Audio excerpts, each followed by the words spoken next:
this idea of like, we have like a preconceived notion of what a thing is. And so everything after that kind of gets like, we look at it through that filter. Mm-hmm. And so Rob talks about like even like stories in the Bible, especially if we've grown up, for people that have grown up in the Christian faith or in the church.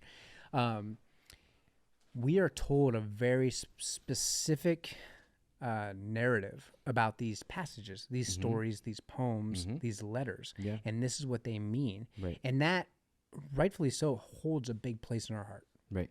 Because we've used that to then guide decisions we've made, we continue to make.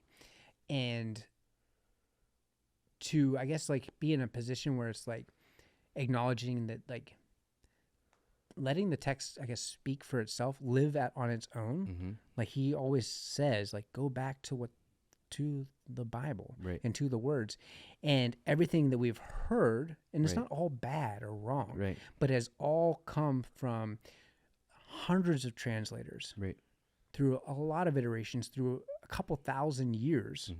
And then that's taught down through a seminary school to a pastor who's now in your community and sitting in front of these 100 people and saying this interpretation of what the text is and what it means and what we need to walk away from it. I think even from a spot where you looked at, like, that's the Mars Hill guy. Yeah. Like there's a story that's been told about what 100%. He was doing was good, and then some sort of like change, and who he is now. And we accept the story that's been told, that he's the Mars Hill guy. And then for a lot of people, I think that we just like write off everything that he has and what he continues to produce and write and share and speak on. And I think that's like, that is detrimental.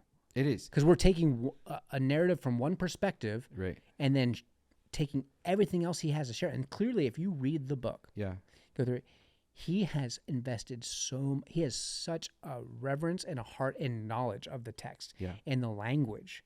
Like, it's inspiring. Like, I listen to and read that book and I'm just inspired to want to know more about the text because of the level in which he has invested into it. But you could just quickly write off everything. Like, I'll never read a Rob Bell book or a Rob Bell book because he's the Marcel guy or Love Wins.